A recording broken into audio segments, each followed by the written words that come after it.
Hey guys, so welcome back to our channel. Today is actually day 3 of the Savvy Sexy Social vlog every day in April. Since this is our first VEDA, we were just going to kind of stick with some of the topics that Amy had laid out on that schedule. So since today is day 3, today you're going to find out our mentors. Yes.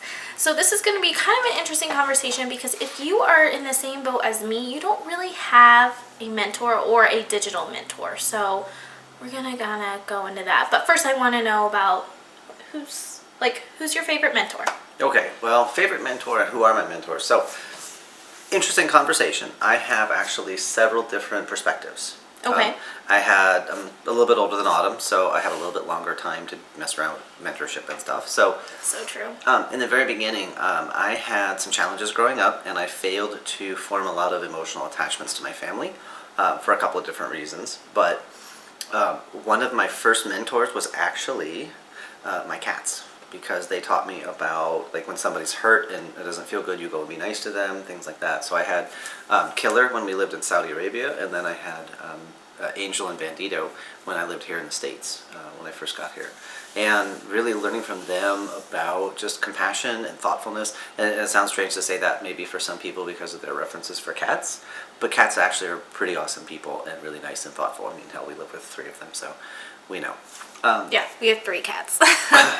So first was that, and then when it came to people, I actually studied a lot of different cultures when I was a kid, and so I was really, really entranced by the Taoist masters in Chinese metaphysics.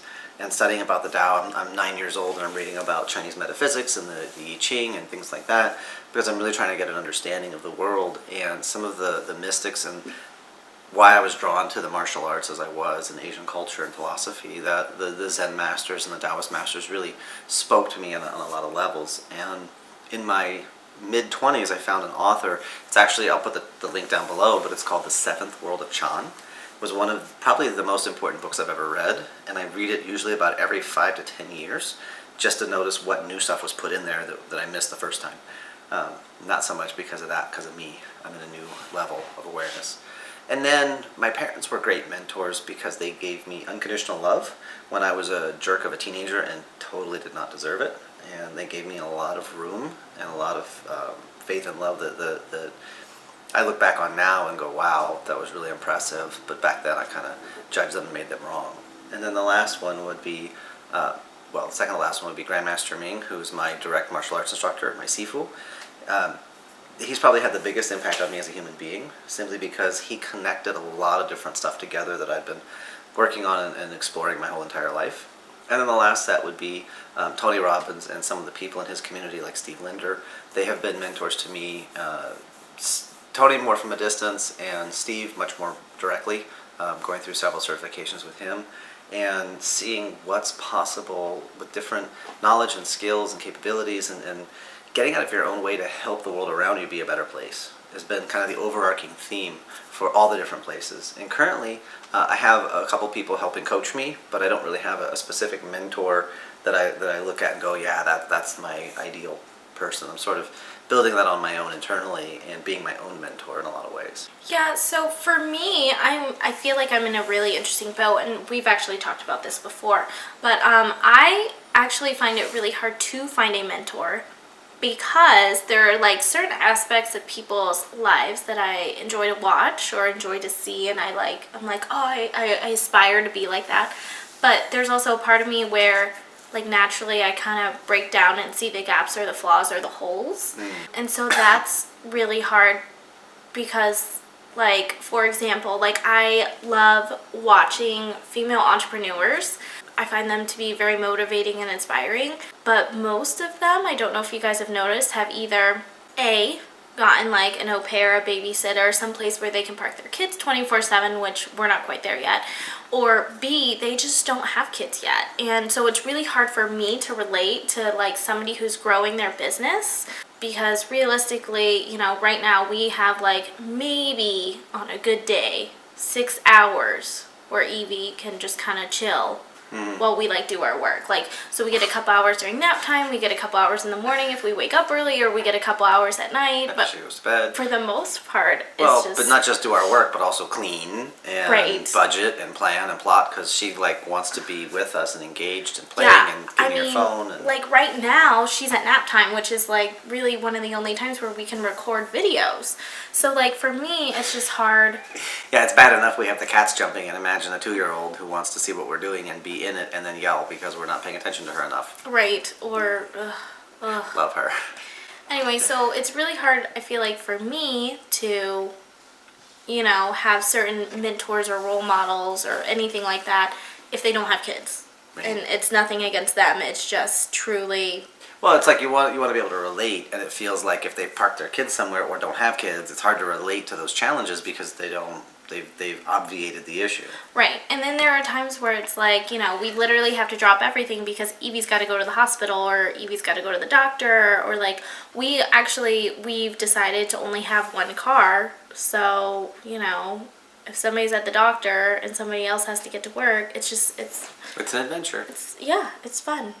So for me, it's hard to have one specific mentor.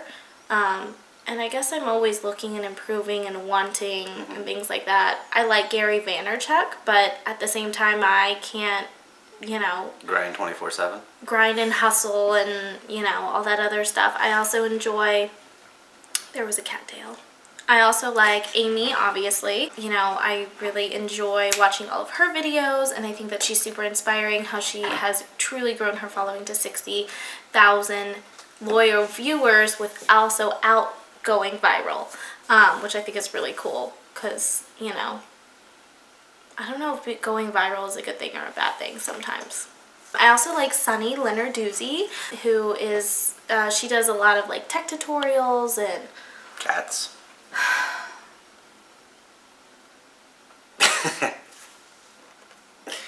Cats. But I also like Sunny Lendarduzzi, who's out of Canada, and she's really cool. She has a great YouTube channel. She does a lot of tech tutorials and things like that. She channels her inner Beyonce into the business world, which I think is really cool. So my fourth probably favorite mentor person is actually a lady called Amanda Tress, and you can find her at amandatress.com, which I feel like she's not as big of a name in a certain space. She really helps coach female entrepreneurs who are in the fitness industry, which I really like all of her stuff because it's very motivating, and because she's in the fitness industry, she truly understands that, you know, getting fit isn't the destination, it's the journey. So like, as you know, you're scaling your business, it's really about the journey. So she really helps and motivates and coaches along that journey because, I don't know, it's really good stuff. One of my business mentors is a guy named Dan Kennedy, and he has some really great material, a lot of stuff getting your head in the right place, as well as practical marketing. But one of the things he said to be successful is you have to be a long-term optimist, so you know it's going to work in the long term, but a short-term pessimist. Every day is going to suck, and you accept that. And then once you do, the journey becomes so much easier simply because you're not like living in this wish fulfillment land of, oh, I hope and today's going to be the day, it's all going to change. And secondary to that, I read an accounting of the people who lived in the Hanoi Hilton, which was during the Vietnam War, where a lot of our soldiers went in the U.S. When they were prisoners of war. And they said the people who had the hardest time and didn't make it were the ones that thought we're going to be free by Christmas, we're going to be free by Easter, we're going to be free by Valentine's Day. The ones who constantly had this like sense of optimism were the ones that got crushed. Simply because that short-term pessimism, you've got to just understand every day is going to have its challenges, and if you do that, life gets a lot easier. So I think, summing this up, for us, having a mentor, rather than just saying having one, is find aspects of the various mentors and people that you enjoy or people that you aspire to be similar to. Look at their strengths and weaknesses. Look at the places where they can help build you. In the martial arts world, we say study the kung fu and separate that from the person, right? Because we all have our personal issues. There's one of my Buddhist mentors who was upset that, you know, my body's getting older, so when I do the tea ceremony, I shake, and now my students are copying the shaking, and I hate that because they're missing the deeper stuff I'm trying to teach them because they're attaching to what they see. So separate the person, look for the aspects that call to you, and never be afraid to continue to grow and challenge yourself, and not just, oh no, I've followed this person for so long, I have to be loyal to them. no, they can go off the reservation and realize where they're going, I don't want to follow. Yeah, and also realize eventually one day everybody's gonna want to retire or quit or go do something else.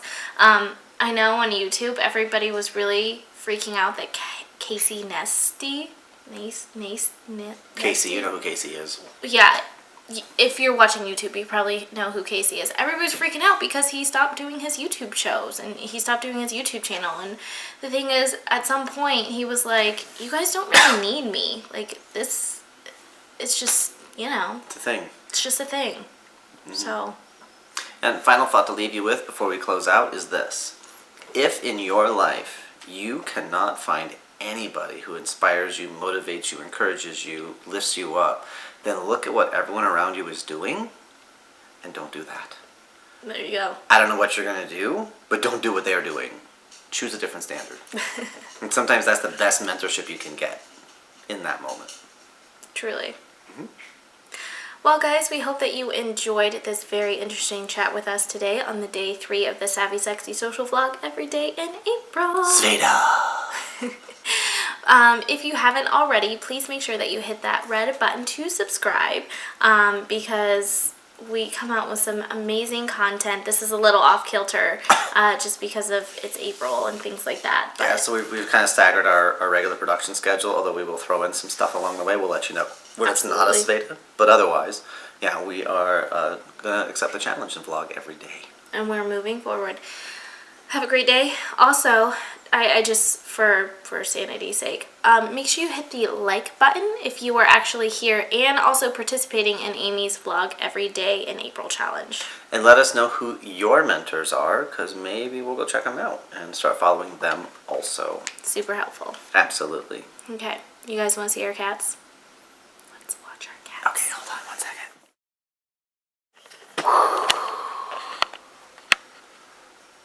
So the camera was right here, and so we have Munch and we have Merlin. And Munch was sitting where Merlin was, but then they got upset, so she jumped out of the way because he can't see that she's upset with him because he's blind.